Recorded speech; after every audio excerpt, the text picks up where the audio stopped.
Assalamualaikum warahmatullahi wabarakatuh. Saya akan mempresentasikan pembahasan mengenai 3 komponen utama komputer. Sebelumnya, perkenalkan nama saya Aisyah Najla Diandika dari kelas 10-2. Nah, seperti di awal tadi, saya mengambil judul yaitu 3 komponen utama komputer. Tapi sebelum kita ngebahas lebih dalam lagi buat 3 komponen utama komputer tersebut, yang dasarnya dulu deh.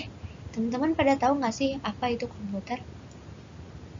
Nah, komputer adalah salah satu perangkat elektronik yang digunakan untuk mengolah data atau juga membantu kita menyelesaikan pekerjaan. Selama ini ketika teman-teman pakai komputer tuh tahu gak sih kalau sebenarnya ada 3 komponen utamanya? Nah, 3 komponen utama ini yaitu ada hardware, software, dan firmware. Masing-masing dari ketiga komponen tersebut mempunyai peran yang berbeda-beda dan membentuk satu kesatuan dalam sistem komputer. Yang pertama tuh ada hardware, adalah perangkat keras yang mempunyai bentuk fisik.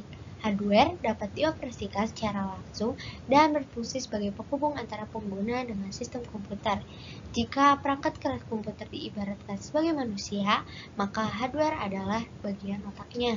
Nah, beberapa contoh dari komponen hardware antara lain adalah ada mouse, keyboard, dan RAM.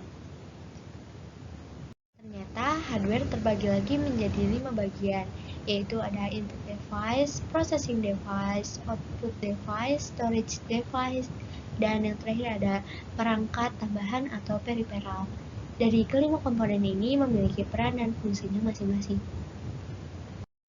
Untuk yang pertama ada input device, yaitu perangkat komputer yang memungkinkan penggunanya berkomunikasi dengan komputer atau bisa juga merupakan perangkat masukan yang berfungsi untuk memasukkan perintah dan data ke dalam sebuah sistem komputer.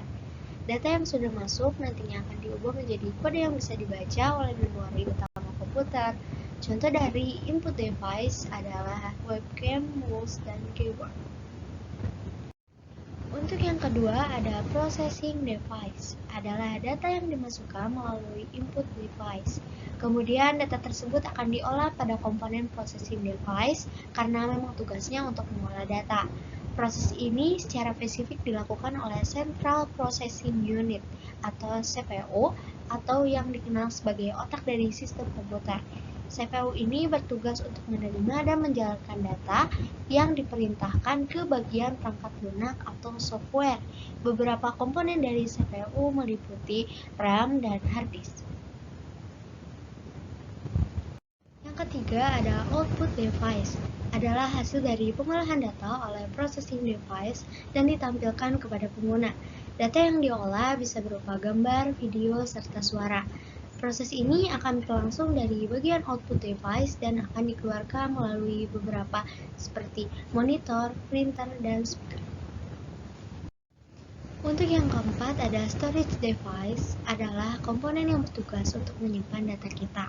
Saat sedang mengolah data di komputer, tidak jarang kita akan menyimpan data tersebut untuk bisa dibuka dan diproses kembali di kemudian hari. Proses penyimpanan tersebut berlangsung pada storage device atau perangkat penyimpanan. Nah, salah satu contohnya adalah hard disk. Dan untuk yang kelima ada peripheral atau perangkat keras tambahan, yaitu sebuah perangkat tambahan yang digunakan untuk memasukkan inputan, memproses, dan output dari komputer. Perangkat ini biasanya terhubung ke komputer tetapi bukan perangkat inti dari komputer. Beberapa contoh perangkatnya yaitu ada modem dan LAN card atau local area network. Di bagian kedua ada software. Software adalah perangkat lunak yang tidak memiliki wujud fisik. Perangkat jenis ini terdiri dari program yang bertugas untuk mengolah data yang sudah dimasukkan ke dalam hardware. Jika hardware tadi diibaratkan manusia sebagai otak, maka software adalah bagian pikirannya. Dalam pembuatannya, software adalah perangkat yang dikembangkan oleh pengembang developer atau program, yaitu programmer, menggunakan bahasa programan tertentu dan dapat dikombinasikan dengan kode yang dapat dikenali perangkat keras, di mana dalam hal ini ialah PC atau komputer. Perangkat lunak dirancang untuk memfasilitasi pekerjaan manusia, contohnya seperti menghitung, membuat dokumen, mengedit gambar, dan sebagainya. Nah, dan yang ketiga atau yang terakhir ada brainware, Brainware adalah salah satu komponen yang jarang disebutkan dalam sistem komputer, tapi bukan berarti ini tidak penting. Beda dari hardware dan software, brainware merupakan faktor yang berasal dari perangkat komputer. Dalam istilah ini, istilah brainware merujuk kepada pengguna komputer, sebab penggunalah yang bisa melakukan sesuatu untuk menjalankan dan mengoperasikan komputer. Tanpa penggunanya, komputer tidak dapat beroperasi secara maksimal.